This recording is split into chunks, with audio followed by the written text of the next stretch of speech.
అమరావతిలోని CM camp కార్యాలయంలో NDA భాగస్వామ్య పక్షాల నేతలు అత్యవసరంగా సమావేశమయ్యారు. CM Chandrababu, deputy CM Pawan Kalyan, BJP రాష్ట్ర అధ్యక్షుడు పీవీఎన్ మాధవ్, టీడీపీ రాష్ట్ర అధ్యక్షులు పల్లా శ్రీనివాసరావు ఈ భేటీలో పాల్గొన్నారు.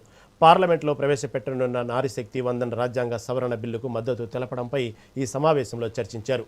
బిల్లు ఆమోదం పొందిన తర్వాత రాష్ట్ర వ్యాప్తంగా చేపట్టాల్సిన నారీశక్తి విజయోత్సవాల కార్యాచరణపై నేతలు కీలక నిర్ణయాలు తీసుకున్నారు. రాష్ట్రంలోని అన్ని పార్టీల మద్దతు కూడగట్టాలని కూడా ఈ సందర్భంగా నిర్ణయించారు.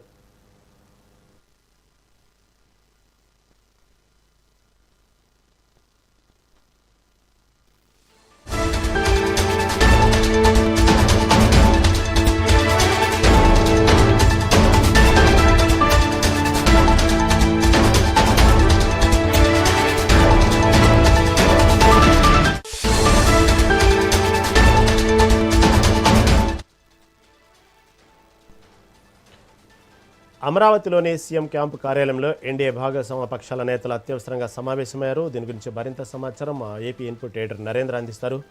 నరేంద్ర, చెప్పండి, అమరావతిలోని సీఎం క్యాంప్ కార్యాలయంలో ఎన్డీఏ భాగస్వామ్య పక్షాలతో ఇటు సీఎము, ఇటు డిప్యూటీ సీఎము, దీనికి సంబంధించిన బీజేపీ అధ్యక్షుడు వీళ్ళందరూ సమావేశమయ్యారు.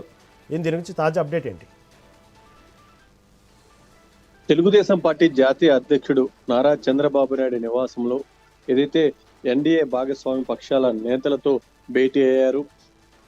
చంద్రబాబు నాయుడు, అదేవిధంగా జనసేన అధ్యక్షుడు పవన్ కళ్యాణ్, బీజేపీ రాష్ట్ర అధ్యక్షుడు పీవీఎన్ మాధవ్, అదేవిధంగా తెలుగుదేశం పార్టీ రాష్ట్ర అధ్యక్షులు పల్లా శ్రీనివాసరావు, నలుగురు కూడా ఈరోజు ఉండవల్లి చంద్రబాబు నాయుడు నివాసంలో సమావేశమయ్యారు. పార్లమెంట్ లో ప్రవేశపెట్టబోతున్నటువంటి నారీ శక్తి వందన్ చట్టం సవరణ బిల్లుపై కూడా ఈ సమావేశంలో చర్చించారు. బిల్లు ఆమోదం పొందాక చేపట్టాల్సినటువంటి కార్యక్రమాలు, రాష్ట్ర వ్యాప్తంగా ఏదైతే నారీ శక్తి విజయోత్సవాలు నిర్వహించాలంటూ కూడా ఒక పక్క ఎన్డీఏ భాగస్వామ్య పక్షాలు ఆలోచన చేస్తున్నాయి. దానికి తగిన విధంగా దాని కార్యాచరణపై ఈరోజు ఎన్డీఏ పక్ష నేతలతో ఇటు చంద్రబాబు నాయుడు పూర్తిగా కూడా సమావేశమై చర్చించారు. మహిళా రిజర్వేషన్ బిల్లుకు మద్దతు ఇవ్వాలని కూడా అన్ని రాష్ట్రంలోని వివిధ పార్టీల అధ్యక్షులను, అదేవిధంగా ఎంపీలను ఇప్పటికే చంద్రబాబు నాయుడు లేఖలు రాసి వాళ్ళందరినీ కూడా కోరటం జరిగింది.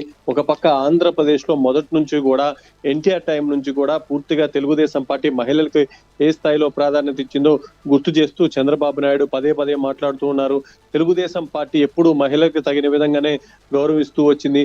దానికి ఏదైతే ఆంధ్రప్రదేశ్ లో ఇటు దేశంలో ఈ రిజర్వేషన్ కి సంబంధించినటువంటి బిల్లు ఆమోదం పొందిన తర్వాత రాష్ట్ర వ్యాప్తంగా పెద్ద ఎత్తున సంబరాలు నిర్వహించే విధంగా కూడా ఇటు ముందుకు వెళ్తున్నటువంటి నేపథ్యంలో ఈ రోజు జనసేన అధ్యక్షుడు పవన్ కళ్యాణ్, అదేవిధంగా బీజేపీ రాష్ట్ర అధ్యక్షుడు మాధవ్, దాంతోపాటు తెలుగుదేశం పార్టీ రాష్ట్ర అధ్యక్షుడు పల్లా శ్రీనివాసరావుతో చంద్రబాబు నాయుడు సమావేశమయ్యారు.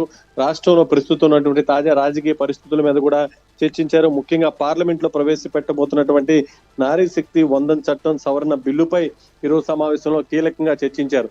మరో పక్క రాబోతున్నటువంటి ఏదైతే వీటికి సంబంధించినటువంటి స్థానిక సంస్థల ఎన్నికల్లో కూడా ఇటు అన్ని పార్టీలు సమన్వయంతో ఏ విధంగా ముందుకు వెళ్ళాలి, క్యాడర్ను సమర్థవంతంగా ఏ విధంగా నడిపించాలి, బూత్ లెవెల్లో అన్ని పార్టీలని బలోపేతం చేసుకునే విధంగా ఎలా ముందుకు వెళ్ళాలి వంటి అంశాల మీద కూడా చర్చించినట్టు తెలుస్తుంది. మొత్తంగా ఆంధ్రప్రదేశ్ లో మరొక 15 ఏళ్ల పాటు ఇటు కూటమి పాలన కొనసాగితే తప్ప రాష్ట్రం ఆనుకున్న స్థాయిలో అభివృద్ధి చేయలేమంటూ పదే పదే ఇటు పవన్ కళ్యాణ్ గానీ, చంద్రబాబు నాయుడు గానీ, ఇటు బీజేపీకి సంబంధించినటువంటి ముఖ్య నాయకులు గానీ మాట్లాడుతూ ఉన్నారు.